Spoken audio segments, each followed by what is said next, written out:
मेरे साथ मौजूद हैं उत्तर प्रदेश सरकार में राज्य मंत्री आजाद दानिश अंसारी जी। आज आप आगरा पहुंचे हैं और मैं आगरा के बारे में बात नहीं करना चाहूंगी, लेकिन बात करूंगी वक्फ बोर्ड को लेकर। जिस तरीके से विशेष समुदाय के लोग, आपके मुस्लिम समाज के लोग एक अलग तरीके से कह सकते हैं हिंसक के मूड में आ गए। जगह जगह मीटिंग चल रही है आपस में, मस्जिदों में मौलवियों के साथ मीटिंग चल रही है। सरकार ने अपना जो प्रोसेस जारी किया है, उसमें जो प्रतिक्रिया दी है, उसको लेकर तमाम वार्तालाप हो रही हैं। तो उसको लेके आप, चूंकि आपसे सवाल इसलिए पूछना मेरा उचित है क्योंकि आप भी उसी समुदाय से आते हैं, तो और सरकार की जिम्मेदारी भी आपके उस पर है, तो आप किस तरीके से देखते हैं? देखिए, सबसे पहली बात तो कोई भी मुस्लिम समाज हिंसक नहीं हुआ है। वक्फ संशोधन अधिनियम 2024 जो हमारी केंद्र की मोदी सरकार ने प्रस्तावित किया है संसद के सत्र में, ये निश्चित तौर पे वक्फ के सकारात्मक सुधार के लिए संशोधन बहुत ही आवश्यक है। जिस तरीके से लगातार ये शिकायतें वक्फ के लिए सिलसिले में आती थी कि वहाँ पे अवैध कब्जे हो रहे हैं, वक्फ की संपत्तियों पे इलीगल इंक्रोचमेंट हो रहे हैं, उनको कई जगह ऐसी शिकायतें हैं कि वक्फ की संपत्तियों को इलीगली बेचा भी गया। तो इन तमाम चीज़ों को दूर करने के लिए, इन समस्याओं को दूर करने के लिए, और वक्फ की संपत्ति मुस्लिम समाज के डेवलपमेंट के लिए इस्तेमाल होनी चाहिए। ये वक्फ की संपत्ति का नेचर क्या है, उसका उद्देश्य क्या है? वक्फ की संपत्ति का मूल उद्देश्य है कि उससे मुस्लिम समाज के डेवलपमेंट, उसके विकास के लिए काम किया जाए। और लगातार ऐसी शिकायतें आम मुसलमानों की तरफ से आ रही थी, जहां उनकी शिकायत थी कि वक्फ की संपत्तियों का मिसयूज हो रहा है, वो मुस्लिम समाज के डेवलपमेंट के लिए इस्तेमाल नहीं हो रही है। ऐसी बहुत सारी शिकायतें आती थी आम मुसलमानों द्वारा ही। तो आम मुसलमानों की शिकायतों को देखते हुए, उनको जज्बातों को देखते हुए, हमारी केंद्र की मोदी सरकार ने वक्फ संशोधन अधिनियम जो प्रस्तावित किया है, हमें पूरा यकीन है कि ये वक्फ संशोधन अधिनियम जो है मुस्लिम समाज के सकारात्मक सुधार के लिए, उनके विकास के लिए, उनके आधारभूत सुविधाओं को और मजबूत करने के लिए बहुत ही कारगर साबित होगा।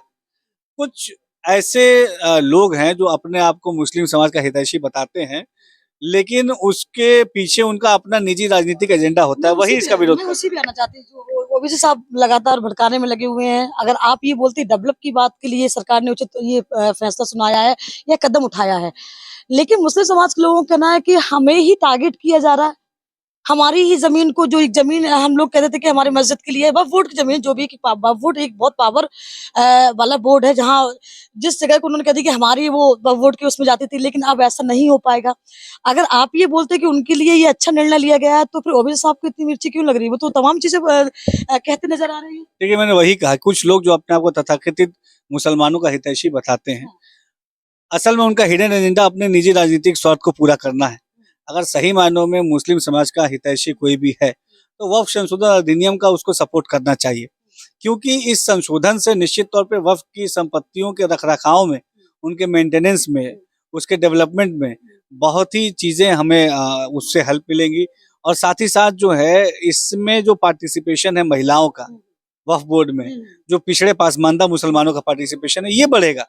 तो सकारात्मक सुधार, इसके प्रति सबका सकारात्मक रवैया होना चाहिए, और हमारी केंद्र की सरकार ईमानदारी से मुस्लिम समाज को डेवलपमेंट से जोड़ने के लिए काम कर रही है। मैं भी अनुरोध करूंगी जो लोग सुन रहे हैं आजाद अंसारी जी को, बातों थोड़ा ध्यान दें, क्योंकि मुस्लिम समाज के लोगों के अंदर एक अलग तरीके का मैसेज जा रहा है, जो उनके और विपक्ष के नेता हैं वो लोग कहने में लगे हैं। लेकिन दूसरा सवाल मेरा ये है कि वन नेशन वन इलेक्शन को लेकर जिस तरीके से मोदी सरकार ने पहल की है और अभी कैबिनेट में मंजूरी भी मिली है, हालांकि अभी जो आपका एक सत्र आता है मानसून सत्र में, उसमें क्योंकि राज्य की सहमति से होता है, तो उसको लेके भी विपक्ष इस समय आप लोगों को बेहद बेहद तरीके से हावी है। कैसे समझा पाएंगे जनता को आप? मोदी सरकार, इसने हमेशा समाज को सकारात्मक तरीके से आगे बढ़ाने की नीति और नियत के साथ काम किया है।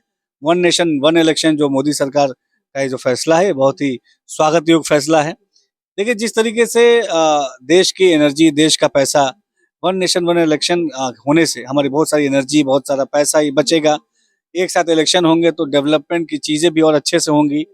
हमारे जो अलग अलग समय पे जो चुनाव होते हैं, इससे जो हमारा बहुत सारी एनर्जी और बहुत सारा पैसा ये वेस्ट जाता है, ये बहुत सारा एनर्जी हमारी वेस्ट जाती है। तो इन तमाम चीज़ों को देखते हुए मोदी सरकार का जो वन नेशन वन इलेक्शन का जो फैसला है, जो कैबिनेट में पास हुआ है, ये बहुत ही स्वागत योग्य विषय है।